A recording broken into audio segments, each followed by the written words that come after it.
started Drag Idol in 2004, and it's always been a way of raising funds for local HIV charities based in Leeds, and it still continues that way today. As you know, Drag Idol has got bigger and bigger and bigger, which is fantastic, but also HIV has got bigger and bigger and bigger, so we are really up against the battle. We can't make HIV go away, but what we can do is make people's lives better, and that's what we aim to do with Drag Idol. So tonight, sit back, enjoy the show, vote on your favourite, boo the bad judges, but just remember why we are all in this room tonight. That's why. The money donated by Drag Idol last year allowed Yorkshire Mesmac Group of Services to redesign our website and to refurbish our once shabby counselling rooms. Our website's visited by hundreds of thousands of people a year, and it's an essential tool in our work. It allows people to get the knowledge, skills and resources that they really need to make choices about the type of sex that they have. Too often people with HIV are met with closed minds, are put down and are met with cold shoulder. The money you generate tonight allows Mesmac to carry on offering our services with open arms, to give people a helping hand and to give a shoulder when they're most in need. I want to thank Cher and all his team here at Drag Idol, not only for the fantastic event that's on here tonight, but also for the Drag Idol legacy. The money you generate here tonight makes people's lives that much better all over Yorkshire. And finally, I want to say thank you to you. You being here tonight is a true sign of solidarity with everyone living with HIV everywhere in the world. Thank you. I've been involved with Drag Idol since 2004, and 7 years on, I'm now the organiser of the event. And I organise the event mainly from my bedroom and with a small team of my friends. The competition's just got so big now, and tonight's show costs up to £10,000 to put on. I really just wanted to speak to you all to let you know that I don't want Drag Idol to be sponsored by a big brand name. I want Drag Idol to be the community's event. I want it to be like Leeds Pride, and I want us all to come together to raise enough money to put on Drag Idol every year.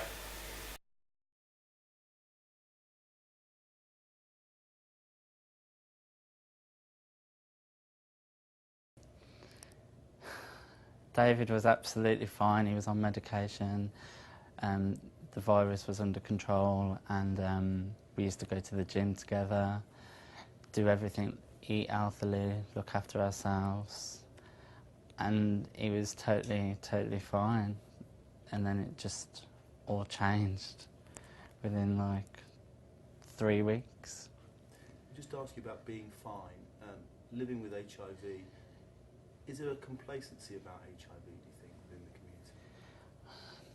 Personally, I think living with HIV, it's harder, the stigma is harder to live with than the physical things, because treatments are quite good, but for a small number of people like David, the treatment's just too late and not enough.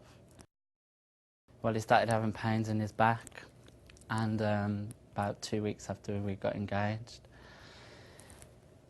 And basically, we thought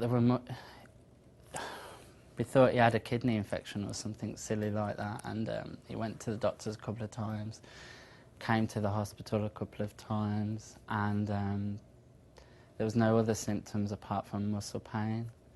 And it was basically where the tumours, he had 2 tumours, one on his liver, one on his spleen, and they were pushing against organs, and that's why he could feel them. He couldn't sleep for 2 or 3 weeks. He couldn't eat, he couldn't sit down, he couldn't cross his legs. And this was all before they found out what it was. Well, obviously, the day they said it was cancer, Burkitt's lymphoma, you just think to yourself, what am I going to do without him? So basically, he had to spend 3 months almost in a hospital doing intense chemotherapy. He lost about 3.5 stone, and the last few weeks of his life he lost the ability to walk and the ability to talk, to go to the toilet himself, to do anything. So basically, he just wasn't David anymore, that I knew anyway. But they had to put him in intensive care for the last week of his life, in the last attempt. So it was, the way he died was controlled. There was nothing they can do. There was nothing more they could do, so we had to turn the life support machine off. Burkitt's lymphoma itself, is that related to HIV? Is it the cancer that... Yeah, it can cause, HIV can cause Burkitt's lymphoma.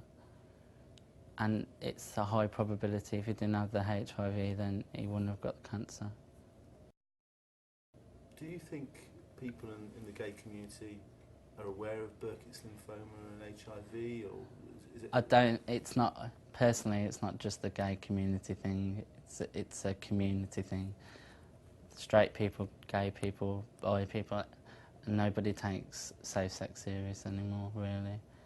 And people are naive to the fact that treatment will keep them alive and keep them so-called normal, when clearly it doesn't always work. As David is an example, but it's just not, I don't think it's just a gay thing. And obviously you've come here, you've been very brave today. That's the major message, is it? What message do you want people to take away from your loss? Your health is your responsibility, basically. And it's all right thinking, yeah, there's treatments out there for everything now, and it's a treatment, it's not a cure. And it's a hard thing. David found it hard to live with. He helped other people live with it by supporting them, and sadly, it took him, it killed him in the end. My love, more dear than this life, you are to me. Your kiss, more clear than the crystal of the sea. Please save me, I've fallen here. I'm lost and alone. An angel weeps, I hear him cry. A lonely prayer, a voice on high. Dry all your tears, come what may, and in the end the sun will rise on one more day. Hey.